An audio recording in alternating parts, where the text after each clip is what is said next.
Hey, happy day. Our neighbors affect us. That's if you live in the United States, and if you live in Canada, you're affected by your government. But hey, I wrote a book recently about Justin Trudeau, who's the Prime Minister of that country.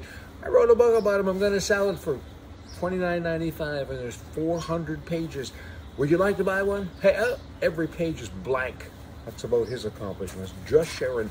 You know, that Prime Minister, I got to tell you, he's wild. I mean, everything he does has some sexual overtone.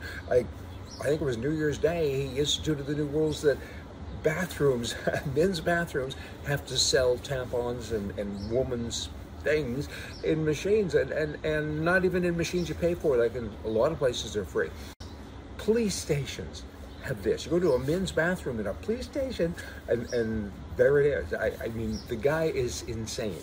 And that's what's going on in Canada, just sharing. And then you have the housing minister in Canada also. He says, Canadians have moral failures with regards to homelessness. It's their fault. It's your fault? Really? It's the government's fault. The government couldn't manage a lemonade stand. I mean, they're crazy people. And then you got Ronald Reagan, who said, you know what, guys? He says, we can't shut markets down with regards to alternate health practices. And he expanded consumer access to natural health products. You know, alternative medicine. I mean, if you're dying, you want to try anything that you can, and it should be your choice.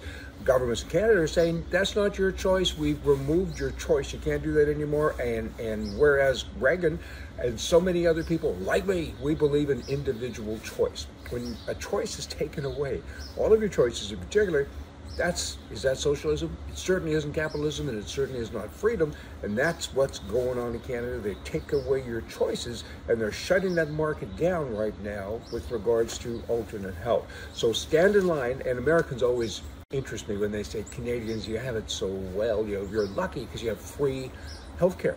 Well, firstly, ain't nothing free. Somebody's got to pay for the nurses and the doctors and so on, and you wait. I know a guy's 80 years old, so his best before date's already up, and he needs a hip transplant, or a knee transplant rather, and he's on a 2-year waiting list. I mean, it's a waiting game all of the time. The healthcare system in Canada is totally broken, totally broken.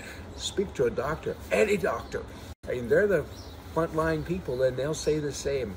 They do say the same all of the time. The system is broken, and now the government has stepped in and said, hey, you can't have alternate medicine either. If you can't manage that, what good are you? I mean, how hard is it? I mean, you have a federal program, but then somehow or another, each province also has a health program. I mean, it gets more confusing as you go along. And again, you have to go in line for anything and everything. It's kind of like Russia of old, not nice. Here's a town, Eagle Pass, and they spend $21,000 a day on related emergency costs, emergency things for illegal immigrants. I mean, not a day goes by where they don't spend that kind of money with fire trucks and needles and this guy's dying and blah, blah. This is not very nice, not nice at all. Now, California, they have a new law that kind of comes into effect every minute, but here's one that's kind of interesting. They're all interesting because they're so crazy, but police officers interact with millions and millions of drivers and pedestrians all of the time. That's what they do, right? And now the law says that when you stop somebody, you cannot say, as a policeman, do you know why I pulled you over? It's kind of a common phrase, you know. I've been asked that a lot, and I always say, duh. I mean, I'm speeding, I'm doing something bad, probably.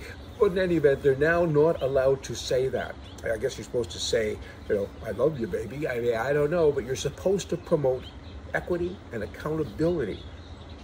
I don't know what that means, but that's what you're supposed to do. Instead of saying, do you know why I pulled you over? Duh. Hey, welcome back.